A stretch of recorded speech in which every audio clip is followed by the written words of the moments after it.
commencer le message, c'est une série de messages, parce que, si vous voulez, c'est quelque chose que Dieu me met à cœur. Hein, et je dirais que, bien souvent, quand on a souvent l'impression que dans l'Église, il y a un malaise. Pas dans notre Église spécialement, mais dans l'Église de Jésus. Le malaise, c'est qu'on a souvent l'impression que les gens ne grandissent pas assez, n'ont pas assez de maturité, qu'ils disent la parole, mais ils ne vivent pas la parole. On a l'impression que dans ces temps, qui sont des temps importants, nous devons veiller à nos âmes, parce qu'on sait que bientôt le Seigneur reviendra. C'est un moment de vérité, et Dieu nous parle de ces vierges sages. Et on a le sentiment qu'il y a beaucoup de vierges folles dans les églises.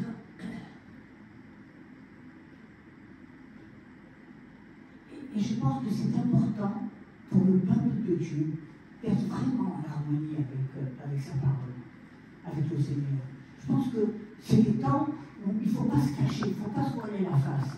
C'est des temps où on doit se mettre en accord avec Dieu. Et c'est là pour notre bien. Et je ne dis pas comme un jugement, non, je le dis avec amour, parce que Dieu est un Dieu d'amour. Et le Seigneur veut que nous vivions vraiment sa parole, parce qu'il désire qu'on soit ses enfants, ses fils, ses ambassadeurs. Il ne nous a pas dit on va jouer à un jeu et je vais vous donner des règles et vous allez faire. Non. Dieu est rentré dans nos cœurs. Et il faut être sincère. Je vois beaucoup de chrétiens qui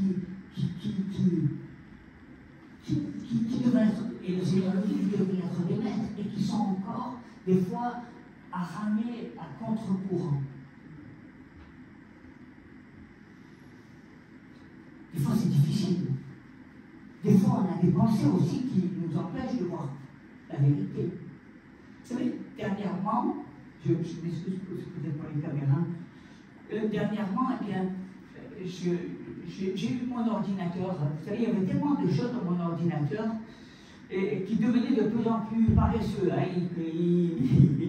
Il marchait doucement, et parce que je mettais ça. Et quand j'avais une pensée, je notais cette pensée, et puis à force d'avoir tellement de programmes, ça encombrait le système, la mémoire même de l'ordinateur. Et puis à un moment donné, l'écran s'est figé. Et là, j'ai commencé à recevoir un tas de messages d'erreurs. Hein, et puis à un moment donné, l'ordinateur a dit appuyez sur le bouton réinitialiser. Redémarrer. Et puis, il avait besoin d'être réinitialisé. Il avait besoin que je reparte à zéro. Il avait besoin que j'ai un nouveau départ avec lui. Quand il y a trop de choses, à un moment donné, ça devient confus. On s'embrouille. Et je crois que dans la vie, on a besoin à des moments d'être réinitialisé. Parce que dans nos vies, dans vos vies, il y a beaucoup de choses qui se passent. Hein, et parce que la vie est compliquée. Parce que nous-mêmes, nous sommes déjà très compliqués. Hein, j'ai une vie compliquée. Vous avez une vie compliquée. Hein, et il y a beaucoup de programmes différents qui tournent dans vos vies, dans vos têtes, dans votre corps. Et au bout d'un certain temps, ces programmes peuvent être tellement surchargés et contradictoires que vous vous retrouvez en surcharge. Vous avez besoin de redémarrer, d'être réinitialisé, de revenir aux bases. C'est confus. Je vois des chrétiens qui souvent sont confus dans la parole de Dieu. Ils disent quelque chose, mais ils ne le vivent pas. Ils connaissent la parole, mais ils ne ressentent pas, ils ne pratiquent pas. Je vois beaucoup de contradictions.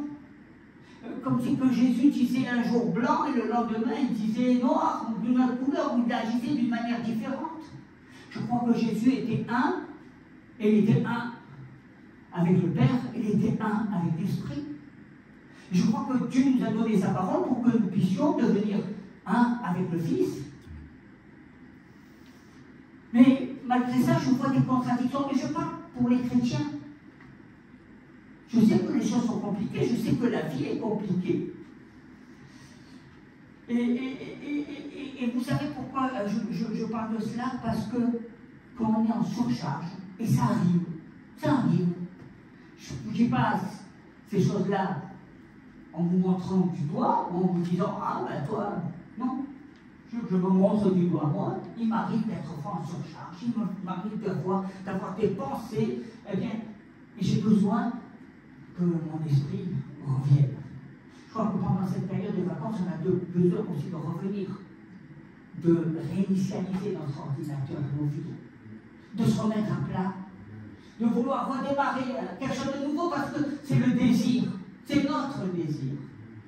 Notre désir, c'est de repartir dans une nouvelle vie, de repartir dans de la nouveauté.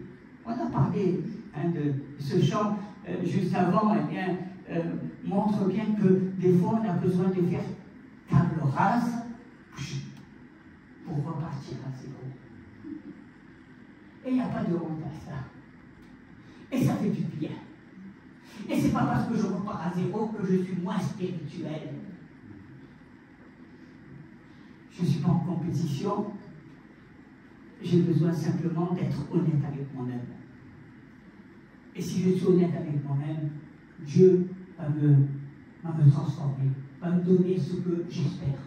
Mais encore faut-il que je sache ce que je veux. Ça, c'est la grande question. On en parlera.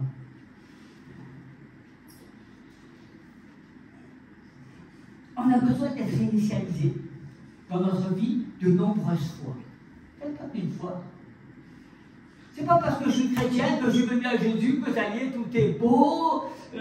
J'ai toujours le moral beau fixe. Je suis toujours. Non, il y a des moments où ça agite, des moments où je suis triste, des moments où je peux me mettre en colère, où je suis énervé. Et puis des moments où ça ne va pas. Ça fait partie des choses de la vie. Et c'est pour ça que j'ai besoin de nombreuses fois de revenir à Jésus, de me remettre au diapason, d'effacer un petit peu toutes ces sottises, ces choses de la vie, du passé, toutes ces choses qui souvent nous amènent de la confusion. J'ai besoin d'être initialisé dans ma vision au niveau du travail, de ce que je veux faire, dans mon mariage, dans mon avenir, dans mon couple, dans ma famille. On a besoin des moments c'est pas la colère qui va changer nos vies, c'est pas parce que je vais faire la tête, c'est pas parce que je vais dire j'ai raison et l'autre a tort que ma vie va changer. Non, j'ai besoin à un moment donné de me remettre à zéro et de dire allez, arrête Bernard de penser tant de sottises, arrête Bernard dans ta tête d'être encore têtu, arrête Bernard de vouloir faire que ce que tu veux. À un moment donné, j'ai besoin de faire table rase et de revenir à Jésus. Amen. Et oui, le mariage, l'éducation, les finances, on a besoin d'un nouveau départ. Je dirais, vous savez, d'une ardoise. Les ardoises, souvent, dans les bars, c'était quand on avait des dettes. J'ai besoin d'avoir une ardoise propre. Propre. De repartir avec quelque chose de propre. Et c'est pour ça que Jésus est venu, pour offrir un nouveau départ. C'est le but. C'est le but de l'Église. C'est ce qui résume l'Église de Jésus. Notre objectif en tant qu'Église, c'est, je dirais, l'objectif c'est simplement, nous voulons des vies changées. Nous voulons des vies changées. Alléluia. Tout ce que nous faisons dans cette Église a pour but de changer des vies. Et nous sommes dans le domaine du changement de vie, de la transformation des vies. Hein. Et je crois que nous aidons les gens à devenir ce que Dieu a toujours voulu qu'ils soient. La transformation de la vie. Vous savez, Dieu a des projets de bonheur. Vouloir le bien de son frère, c'est pas mal, au contraire. Mon désir, c'est que tu vives pleinement ta vie, que tu vives pleinement ta destinée dans le Seigneur. Mon désir, c'est pas de te frustrer. Mon désir, c'est pas de t'attacher à une chaise. Mon désir, c'est que tu vis, que tu sois épanoui et que tu n'aies pas besoin de moi pour te dire je veux une place. Non. Nous avons une place dans le ciel, mais nous sommes tous des témoins des serviteurs et des servants de Dieu. Et je crois que ce n'est pas les critères des hommes qui nous dirigent, mais c'est les critères de Dieu. Une vie changée, une vie transformée. Et merci Seigneur, parce que nous avons pas avoir une belle église, mais ce n'est pas une question d'avoir un beau bâtiment, ce n'est pas une question de taille, ce n'est pas une question d'avoir un bon groupe de musique, ce n'est pas une question, c'est notre désir. Il s'agit de vie transformée. C'est ça que nous désirons. Et est-ce que tu le désires dans ton cœur? Je veux que ma vie soit transformée. Je le désire, je le veux. J'en ai marre de jouer à cache-cache, j'en ai marre de me mentir à moi-même, j'en ai marre. Je veux vivre une vie transformée. Une vie transformée. Une vie nouvelle. Une vie avec le Seigneur. Une vie où je veux être vrai. Une vie où je ne vais pas me cacher devant lui. Une vie où je le regarderai face à face et je lui dirai, Seigneur, tu vois, il n'y a rien qui nous sépare. Je veux plus construire des murs de séparation, mais je veux avoir une vie, eh bien, où le Seigneur est mon ami, où le Seigneur m'accompagne, où le Seigneur, eh bien, me donne d'aimer mes frères et sœurs et de vivre pleinement cette vie. C'est ça l'Église. C'est ça l'Église. C'est pas calmer des gens à Jésus pour qu'ils retournent dans le fleuve du monde. C'est pas dire le salut. Non. C'est d'avoir des gens qui vivent une vie transformée. Une vie transformée, où le Seigneur habite en eux, où l'image du Seigneur eh bien, se manifeste. Et c'est ça qui est extraordinaire. Et c'est ça le but de l'Église. Hein, le but, c'est des vies transformées. Si vous venez à l'Église, c'est pourquoi? C'est pas pour vous faire des amis, c'est pour avoir une vie transformée. Et si le monde a besoin de venir à l'Église, c'est pourquoi? C'est pour avoir une vie transformée. Pourquoi? Parce qu'ils sont fatigués de vivre ce qu'ils vivent. Parce qu'ils savent très bien que ce qu'ils vivent, ça les ennuie, ça leur apporte de la tristesse, ça leur apporte du désespoir, ça leur apporte... Mais une vie transformée, c'est l'espérance de Christ en nous. Une vie transformée, eh bien, c'est là où je viens. Je viens à l'église pour être changé. Est-ce que tu viens à l'église pour parler des choses du monde, de l'actualité, des pensées du monde, ou est-ce que tu viens pour te réjouir des pensées de Dieu et te dire, merveilleux, merveilleux le Seigneur. Je me réjouis parce qu'il fait partie de ce que j'aime, de ma passion. Vous savez, quand vous allez dans un stade, eh bien les gens parlent de leur équipe, ils sautent, ils bondissent de joie parce qu'ils partagent cette passion. Et notre passion, c'est Jésus.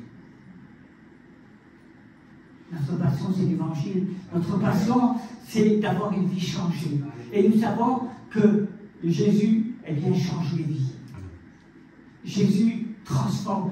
Pourquoi? Parce qu'il pardonne, parce qu'il y a la croix, la puissance de la croix. Et bien sûr que ça passe par le salut.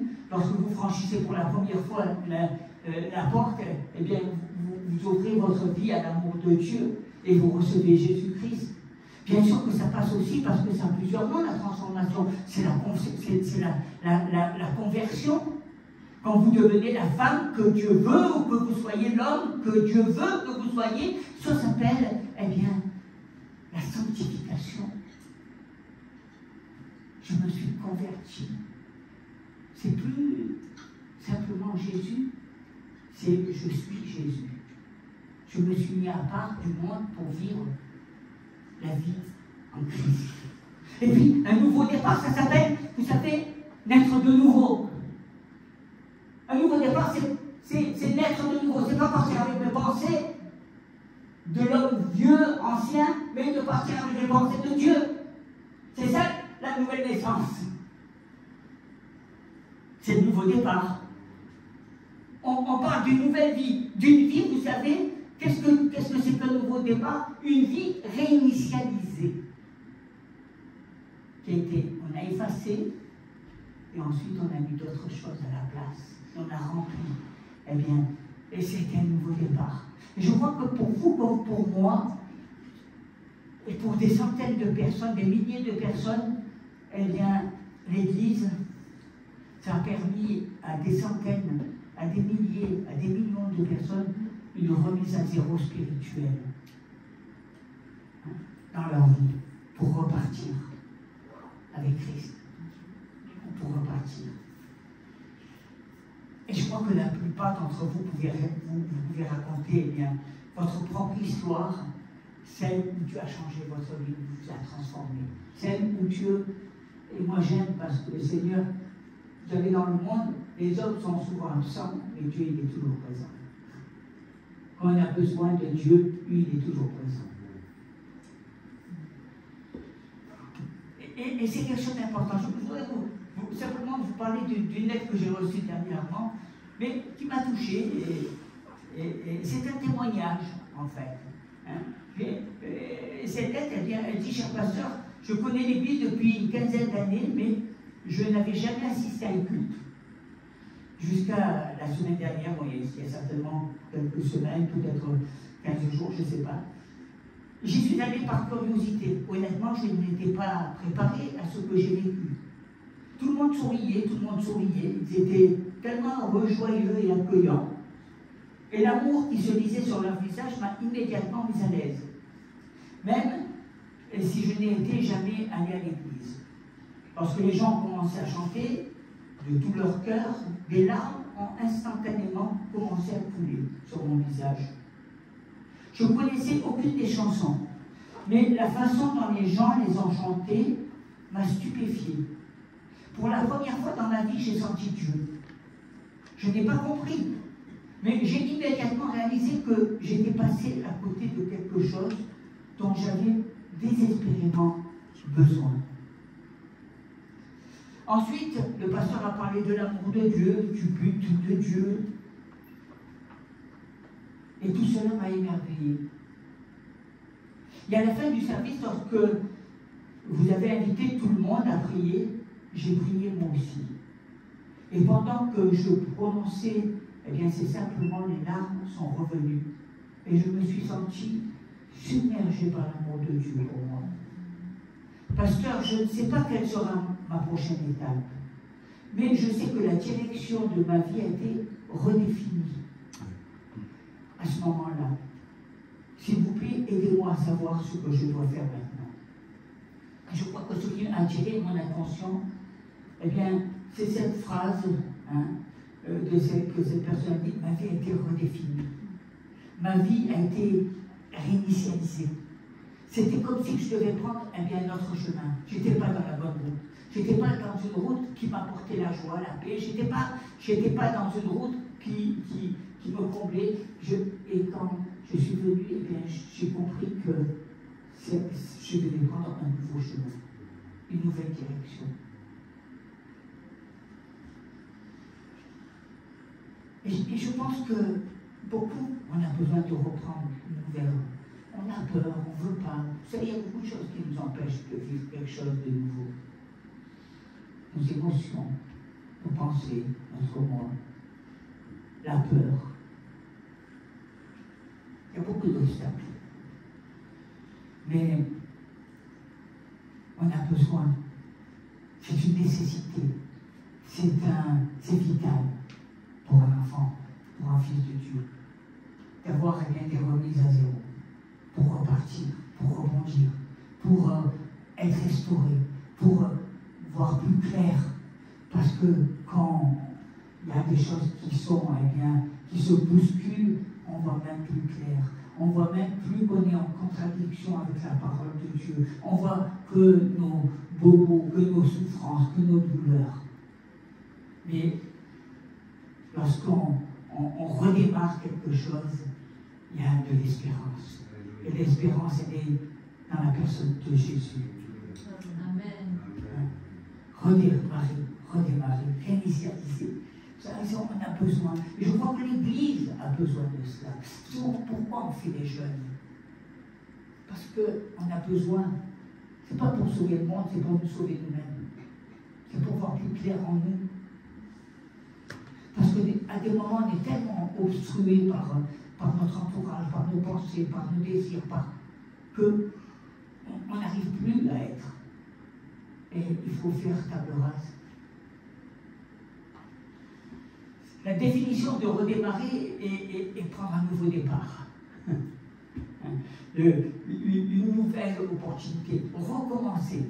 Et je crois que, vous le savez, et moi je suis heureux quand je le dis, c'est la spécialité de Jésus-Christ. Jésus-Christ, c'est sa spécialité. Il faut à un moment donné que tu repars à zéro, que tu redémarres, que tu changes de direction, que tu changes de pensée, que tu changes de propos. Il va falloir à un moment donné que tu suives Jésus. Et c'est la spécialité de Jésus, c'est le grand spécialiste, le médecin des médecins. Celui qui nous permet de repartir à zéro. Tu peux, il y a ce chant, hein, tu peux tout recommencer et repartir à zéro. Et on a besoin hein, de repartir à zéro. Hein.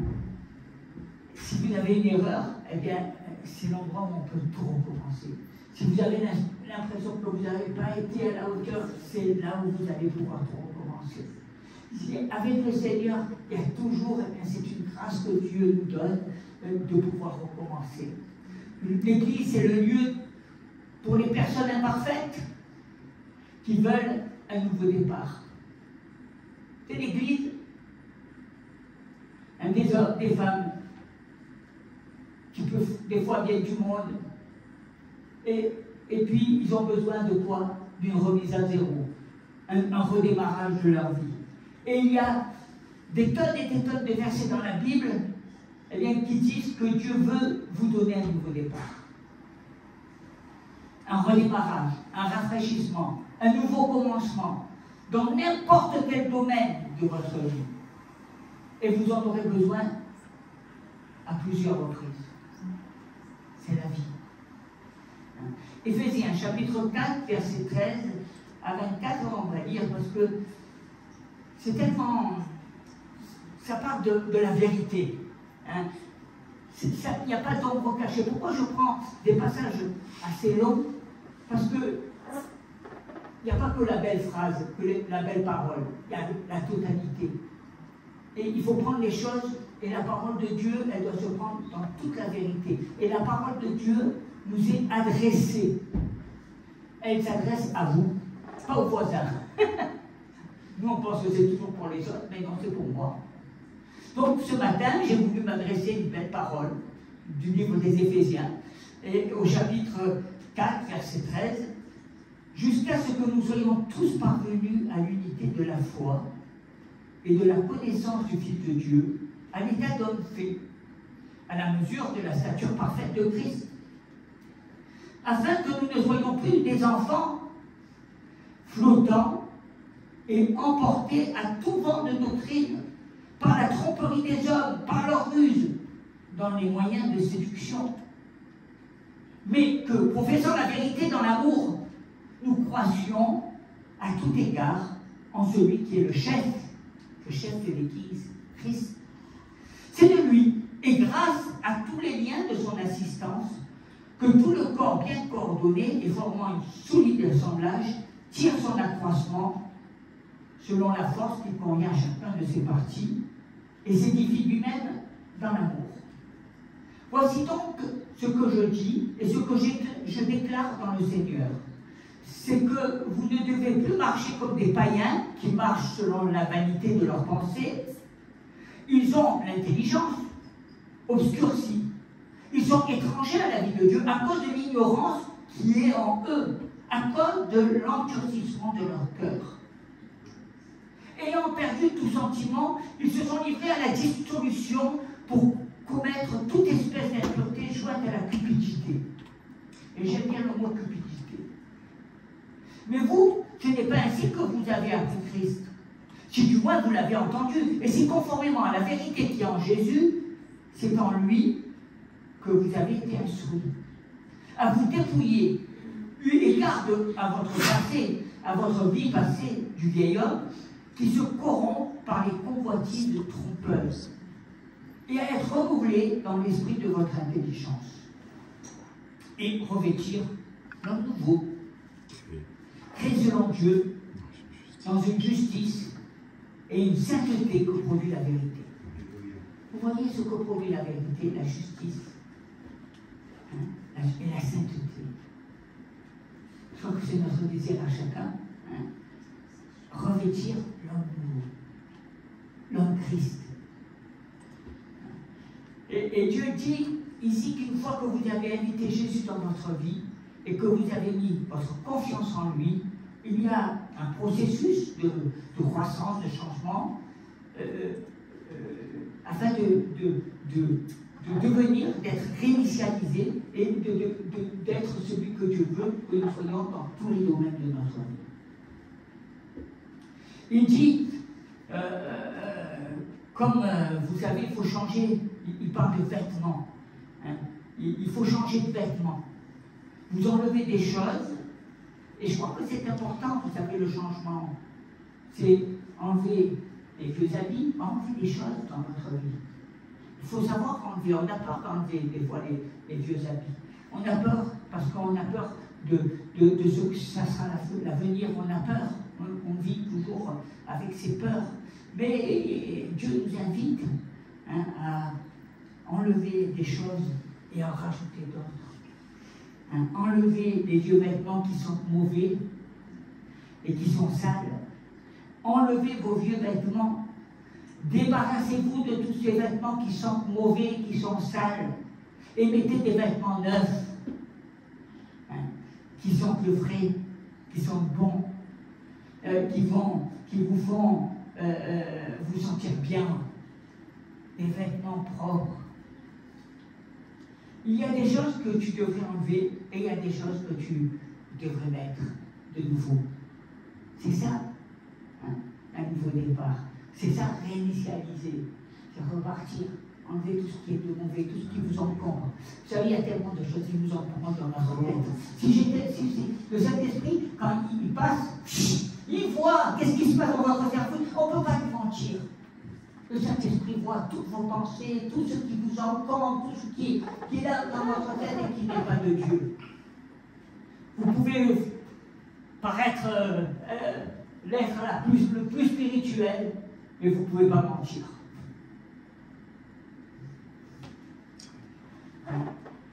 Et je crois qu'on soit à la retraite, ou qu'on soit au milieu de notre vie active, ou qu'on ait une vingtaine d'années, ou qu'on soit adolescent, eh bien, à différents moments de notre vie, on aura besoin de faire un recette. Vous savez, recette, on efface et on repart avec d'autres choses. Et je crois que c'est important pour nous de réinitialiser nos vies. Ça va durer plusieurs temps, ce message, et certainement dimanche prochain, on continuera. Mais je vais vous donner des éléments pour préparer, parce qu'on ne réinitialise pas un ordinateur, une vie comme ça. Il y a des éléments qui sont importants pour, qui sont des fondamentaux. Vous savez, c'est comme dans une maison, on voit peut-être des tableaux, mais il y a des fondations. Et ce qui est important, c'est de partir pas n'importe comment. De réinitialiser des choses, ça doit passer par des principes. Parce que, vous savez, le diable est menteur, et bien souvent, nous nous mentons en nous-mêmes. Et Dieu donne une vérité, et Dieu n'aime pas le mensonge. Parce que le mensonge conduit à notre perte. Il a conduit à la perte de l'humanité et a mis le péché dans cette terre. Donc il faut voir les choses en face. Et je crois que, comme je l'ai dit tout, c'est pas un coup de baguette magique, la parole. On grandit, on mûrit, on reçoit, on marche, on médite sa parole. Et le Saint-Esprit agit. Dieu n'est pas le Dieu des caprices. Dieu est le Dieu de la vérité. Donc c'est important qu'on examine bien les étapes de la préparation. Parce que souvent, on ne sait pas comment. On dit, je veux changer, je veux. Mais quand on gratte un peu, on s'aperçoit qu'il n'y a rien dedans. On se dit, mais qu'est-ce que tu veux changer quoi? Dis-moi. Qu'est-ce qui ne va pas dans ta vie et qui a besoin d'être transformé? Dis-moi, est-ce que tu es prêt à enlever certaines choses de ta vie et mettre d'autres choses pour marcher avec le Seigneur? Est-ce que tu es prêt à suivre Jésus? Et je dis bien ça parce que ces choses préliminaires, eh bien, elles sont importantes. Et parce que ça nous permet, aujourd'hui j'apporte simplement un point, il y en a plusieurs, il y en a 4, et je ne vais pas rentrer dans ces conversations que souvent le monde a dans le changement, où les gens tournent en rond, où les gens veulent faire ce qu'ils veulent, où ils trouveront toujours une bonne raison, et ils se trouveront toujours des excuses, des paroles et des paroles. Vous savez, c'est ce chant parole. Hein.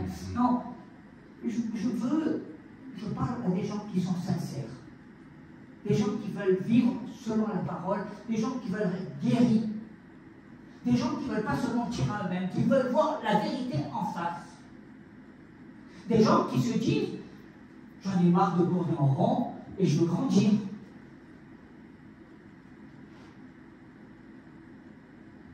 Des gens qui se disent, je crois en la parole de Dieu. Et je crois que Dieu a un plan pour moi. Et je ne crois pas en mon imagination ou à tous mes délires pour montrer que je suis quelqu'un d'important aux yeux de Dieu. Tu n'as besoin de rien pour prouver que tu es quelqu'un d'important aux yeux de Dieu. Dieu t'aime tel que tu es et il t'a aimé avec tous tes péchés, tous tes défauts. Alors tu n'as pas besoin de la jouer devant Dieu, tu n'as pas besoin de montrer que tu es Sainte Thérèse d'Avila ou Sainte Sophie, sois toi. Vous savez, le Seigneur, il a dit, celui qui me suit est saint et nous sommes tous des saints de Dieu. Parce que je suis saint parce qu'il est saint. C'est pas je suis saint parce que je m'appelle Bernard. Je suis saint parce que Jésus est saint. Amen. Alors je pense que la première des choses et là je vais donner un point ce matin, c'est commencer à demander à Dieu de faire quelque chose de nouveau. C'est comme ça qu'on demande. Je commence à demander à Dieu de faire quelque chose de nouveau. Hein, est-ce que tu demandes, parce que c'est important d'avoir le désir, de dire je veux que tu agisses. Et pour ça, il ne suffit pas simplement de lui demander une seule fois, il faut lui demander tous les jours. Hein, parce que vous connaissez tous les enfants, hein, le jour de la Noël, vous leur dites, ah ben, qu'est-ce que tu veux que le Père Noël il va t'apporter? Alors, un jour, eh bien, c'est une voiture, le lendemain, c'est un camion, le lendemain, c'est une PlayStation, Non. Quand vous commencez à voir que votre enfant vous dit 3-4 fois, pendant 5 jours, ce qu'il désire, alors là, vous dites, ah, c'est ça qui va lui plaire. Et vous savez, il n'y a pas que les enfants qui sont capricieux. Nous sommes tous des grands capricieux. Oui. Vous êtes plein de caprices. Je suis plein de caprices. Hein? Nous sommes des grands capricieux. Mais parce qu'on désire ça, et on désire ça, et on désire ça, on est dans une société de consommation. Tape tes mains et tu reçois. Tape tes pieds et tu reçois. Non. Saute en l'air et tu reçois. Il y a des églises comme ça, vous savez. Il pense tu tentes et tu reçois, tu tentes et tu reçois, tu pries et tu reçois. Non, excusez-moi, mais tu sautes, ressautes. Hein? Ça, c'est tes caprices, ça. Ça, c'est ce que toi, tu veux. Hein? Tu as besoin d'un extraterrestre. Tu n'as pas besoin d'un miracle, de la transformation de vie. Parce que quelqu'un qui transforme ta vie, c'est quelqu'un qui transforme ton cœur. C'est quelqu'un qui t'ouvre les yeux. C'est quelqu'un qui te donne de voir eh bien, les choses, ta vie d'une manière différente.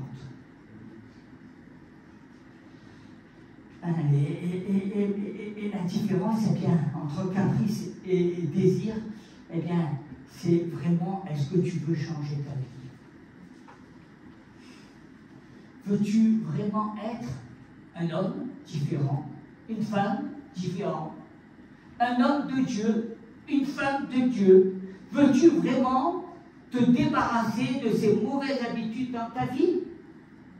Parce que pour être un homme de Dieu, une femme de Dieu, pour être femme dans le Seigneur, il faut que tu arrives à te débarrasser de tout ce qui ne plaît pas à Dieu. Et il faut se laver. Il faut enlever le vieil homme. Hein? Il faut revêtir de nouveaux habits. Hein? Alors vous vous demandez peut-être, eh bien, si je demande à Dieu, est-ce que Dieu veut le faire? Est-ce qu'il veut changer ma vie? Si tu es sincère et si tu es vrai, si tu demandes eh bien, que Dieu change et qu'il change tes défauts, qu'il change ta manière de penser, qui travaille ton égoïsme, ton orgueil, qui travaille eh bien, ce qui ne lui plaît pas. Hein, parce qu'il y a beaucoup de choses qui déplaisent à Dieu. Je n'ai pas envie de rester toujours avec un sac et avec mon orgueil, je l'amène à Jésus, et puis dès que je sors du culte, eh bien, je reprends mon orgueil dans mon sac et je refais la même chose. Ça ne marche pas avec Dieu.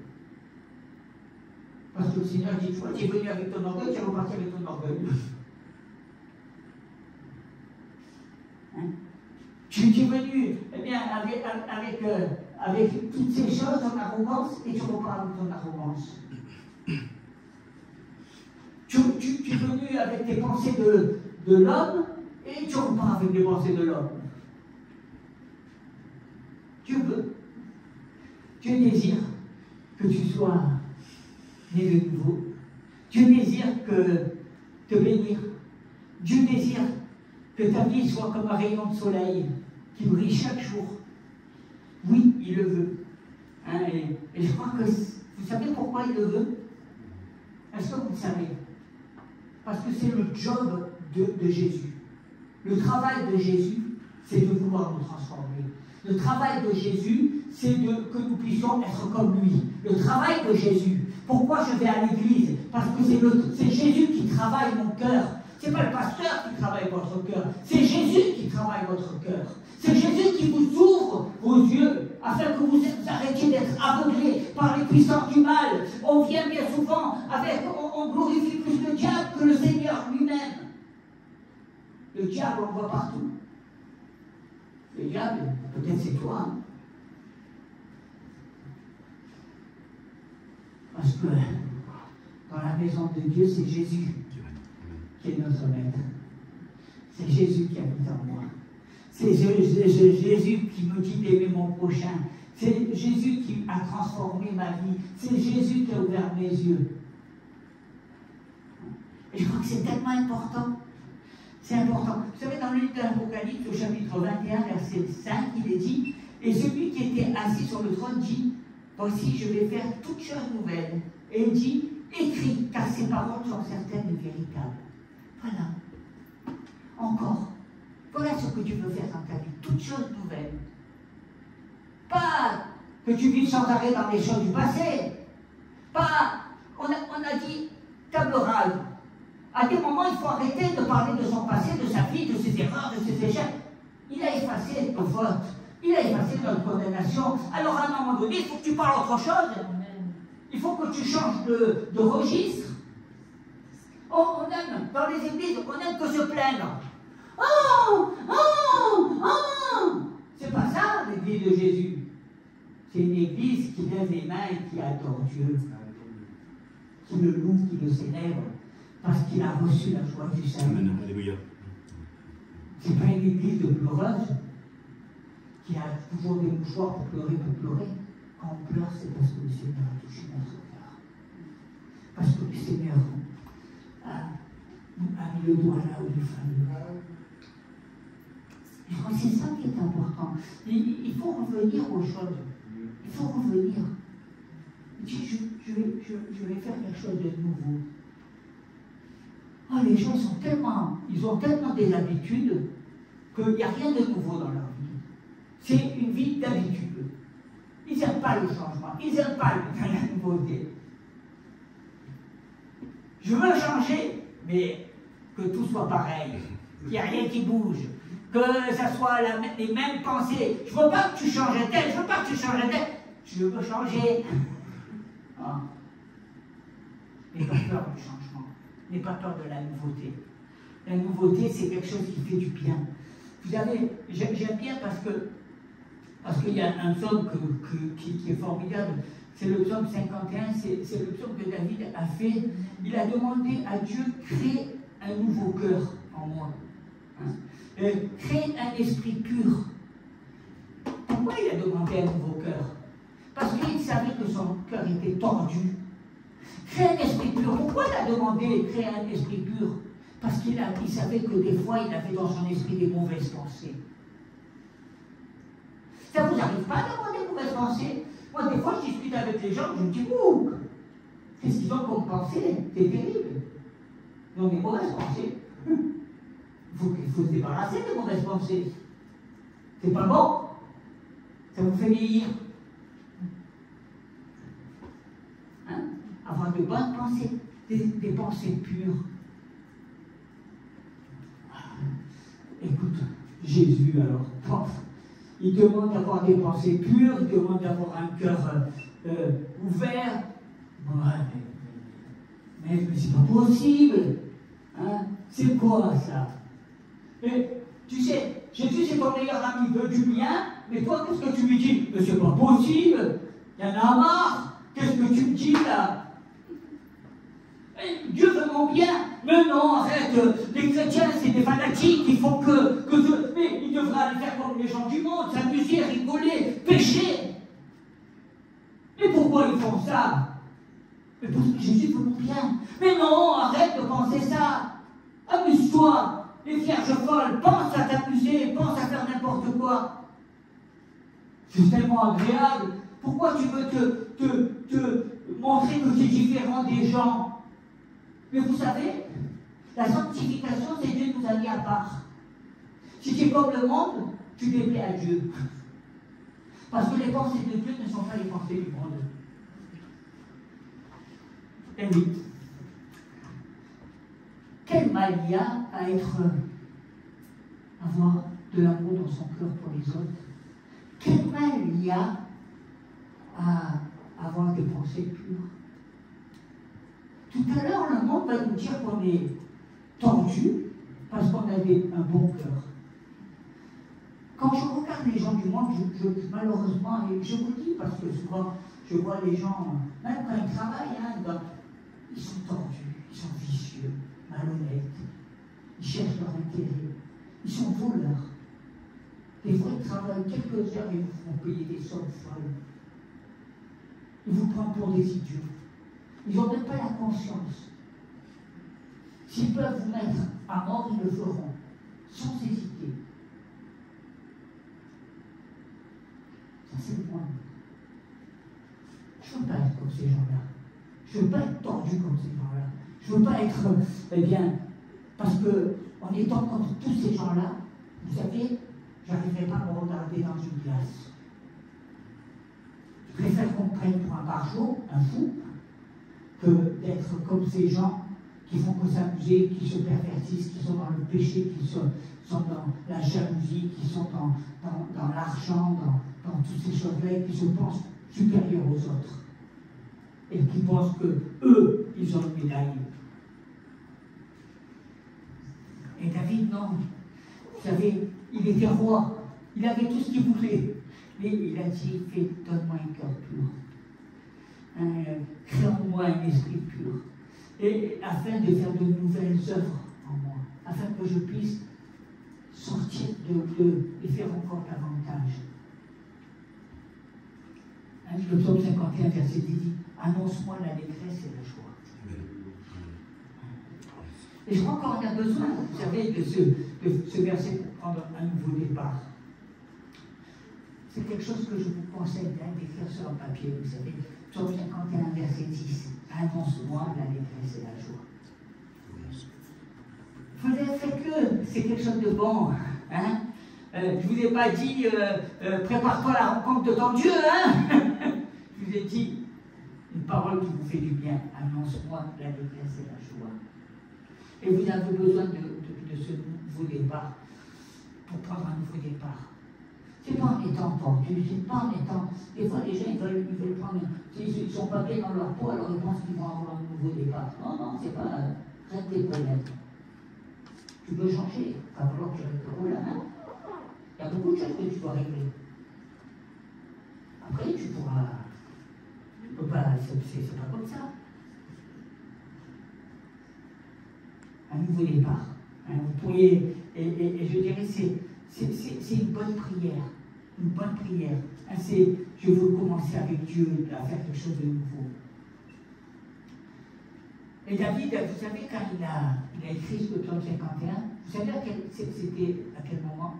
C'est quelque chose d'important, hein, parce que vous voyez, c'est un moment où David écrit, on se dit, mais si on nous dégage de son contexte, mais quand vous savez, c'est le moment lorsque il a volé la femme, eh bien, de notre homme et a fait assassiner l'homme, son mari. C'est à ce moment-là qu'il écrit ça. C'est pas quand ça allait bien, c'est quand ça allait mal. Parce qu'il a été aveuglé. Parce qu'il a été aveuglé. Parce qu'il n'avait plus un cœur pur. Parce qu'il n'avait plus de pensée. Parce qu'il pensait à tuer eh bien, cet officier. Parce qu'il désirait cette femme dans son lit. C'est à ce moment-là que David a écrit cela. C'est quand il était face à des péchés, eh bien, d'adultère et de meurtre, et qu'il a crié à Dieu. Et merci Seigneur, parce que, vous savez, Dieu est un Dieu de grâce et de pardon. C'est ça la grâce et le pardon. Quand on a fait des fautes, quand on s'est mal comporté, quand on a mal agi, quand on est resté dans notre entêtement, quand on avait des pensées, qu'on pensait que c'est nous qui avons raison, au lieu de chercher la vérité, quand on s'est emmuré, au lieu de chercher à détruire le mur de séparation.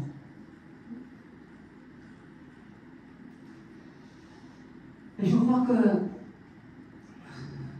c'est pour ça qu'il a dit, je change mon esprit qui est tordu, change mon esprit qui est mauvais et donne-moi des pensées pures. Arrêtons d'être se dire chrétien et avoir des mauvaises pensées, c'est pas chrétien, c'est pas de Dieu. Hein?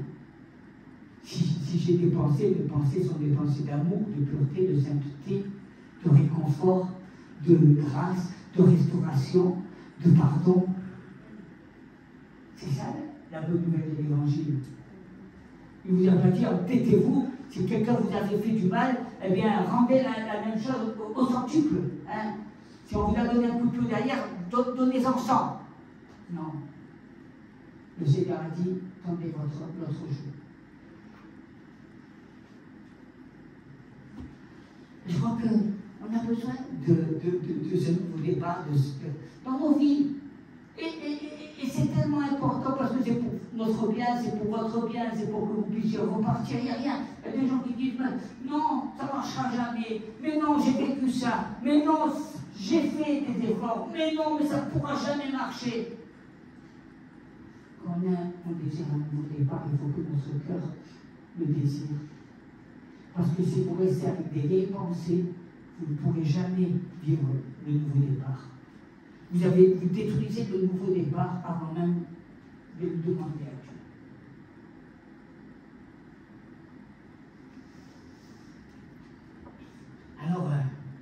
Mais je crois que ce qui est important, c'est un principe, c'est quelque chose de cette semaine. Dieu, j'ai besoin d'un nouveau départ. J'aimerais que ce message, aujourd'hui, on continuera la semaine prochaine. Mais j'aimerais que ce message, eh bien, vous puissiez dire, pas grand-chose, j'ai besoin d'un nouveau départ. J'ai besoin d'un nouveau départ. J'ai besoin d'un nouveau départ. Je me veux juste plaisir. Je veux un nouveau départ.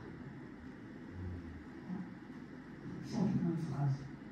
Mais si vous approchez à ce nouveau départ, bien vous verrez que Dieu va faire des choses. Dieu va agir. Parce que quand on veut eh bien, un nouveau départ, on laisse tous les bagages, vous savez, on laisse tous les péchés, la culpabilité, les regrets, tout ça, on le laisse à la croix. Un nouveau départ, c'est te dire oui, j'ai fait des choses stupides, oui, je me suis mal comporté, oui, j'ai mal agi, mais j'ai besoin de changer toute chose. Si nous sommes le produit du passé, bien, sachez que vous n'êtes plus les prisonniers de votre passé. Peut-être que votre passé, c'est celui qui vous a construit, mais aujourd'hui, le Seigneur vous délivre de votre passé. Vous n'êtes plus des captifs, vous êtes des hommes et des femmes libres. Alors ne vous comportez plus comme des prisonniers. Et je crois que la bonne nouvelle évangile de Jésus, eh bien, c'est savoir appuyer sur ce bouton réinitialiser. Afin d'obtenir une seconde chance. La grâce de Dieu, l'amour du Seigneur, une nouvelle vie, naître de nouveau. Dieu est tellement bon. Il y a un verset qui nous dit au chapitre 43, versets 18 et 19, ne pensez plus aux événements passés et ne considérez plus ce qui est ancien. Voici, je vais faire une chose nouvelle sur le point d'arriver. Ne la connaîtrez-vous pas? Je mettrai un chemin dans le désert et des fleuves dans la solitude. Vous voyez comme la parole est merveilleuse. Comment Dieu est bien agi. Arrêtons de regarder à notre vie et à regarder toujours dans le rétroviseur. Si vous regardez toujours en arrière, eh bien, vous allez craquer, vous allez détruire votre véhicule. La seule façon de conduire efficacement, c'est de regarder à l'avenir, de regarder devant. Et votre avenir, elle n'est pas fonction de telle ou telle personne. Elle est fonction de Jésus. Votre avenir, elle est dans le Seigneur Jésus. Elle ne dépend pas des hommes, elle ne dépend pas des femmes, elle ne dépend pas de vos enfants, elle dépend de Jésus. Alors, il y a un verset, j'aimerais peut-être clôturer après on va rentrer dans la prière parce que c'est dans Jacques au chapitre 4, versets 1 à 7. Et je crois que c'est bien ce qui nous caractérise. D'où viennent les luttes et d'où viennent les querelles parmi vous? N'est-ce pas de vos passions qui combattent dans vos membres? Vous convoitez et vous ne possédez pas. Vous êtes meurtriers et envieux et vous ne pouvez pas obtenir. Vous avez des querelles et des luttes et vous ne possédez pas parce que vous ne demandez pas.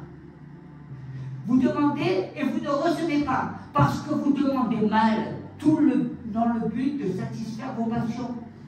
Adultères que vous êtes, ne savez-vous pas que l'amour du monde est inimitié contre Dieu? Celui donc qui veut être ami du monde se rend ennemi de Dieu. Croyez-vous que l'Écriture parle en vain? C'est avec jalousie que Dieu chérit l'Esprit qu'il a fait habiter en vous.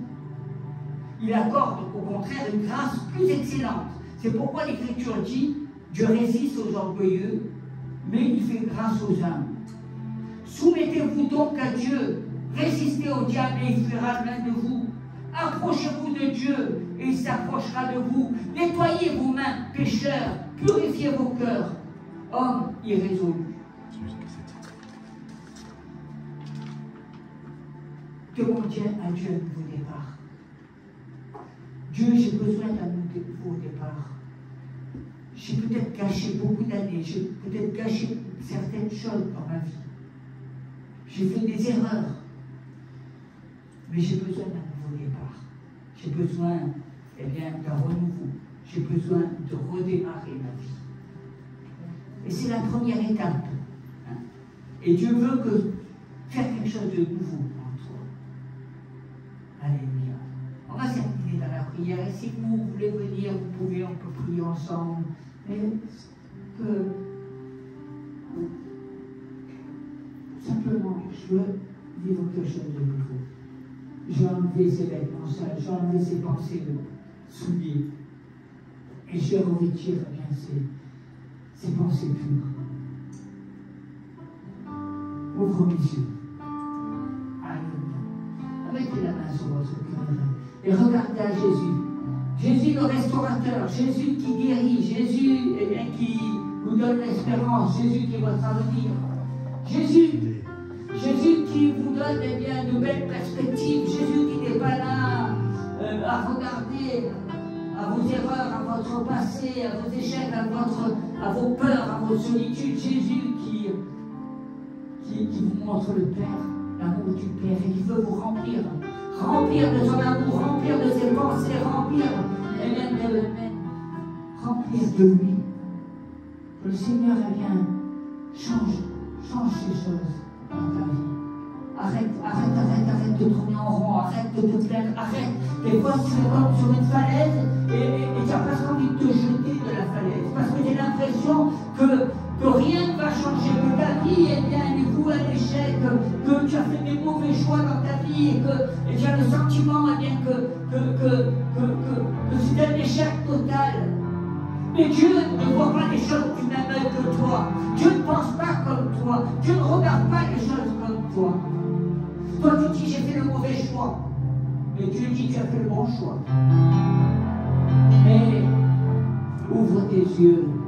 Ouvre tes yeux, arrête de te figer, de penser que toi seul tu détiens la vérité. Plie le genou et regarde. Tends la main, parce que le Seigneur lui-même te tend la main. Ne regarde pas la falaise, mais regarde l'avenir. Un Dieu d'amour, un Dieu qui a donné sa vie pour toi, un Dieu qui t'entoure, un Dieu qui a manifesté son amour et qui te demande à toi aussi de donner de l'amour autour de toi. Donne l'amour de Jésus. Donne l'amour à tes enfants, donne l'amour à ta famille, donne l'amour à ceux qui t'entourent.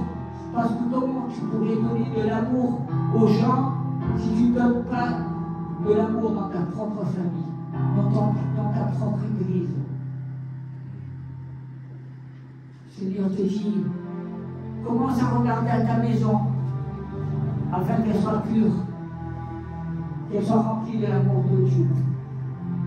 Commence à regarder à ton cœur afin que le Seigneur te nettoie. Jésus, c'est le guérisseur. Jésus, c'est celui qui nous restaure. Jésus, c'est celui qui nous guérit. Jésus, c'est celui qui nous dit appuie sur le bouton afin que tes pensées soient réinitialisées. Appuie afin que tu arrêtes de dire des bêtises, des sottises, afin que tu dises que les pensées de l'homme. Nourris-toi de la pensée de Dieu. Que ma parole soit comme des mets succulents, afin que tu puisses être invité à la table du roi des rois. Arrête de gâcher ton temps. Arrête de perdre ton temps. Mais reviens à Jésus. Alléluia. Sois béni au nom de Jésus.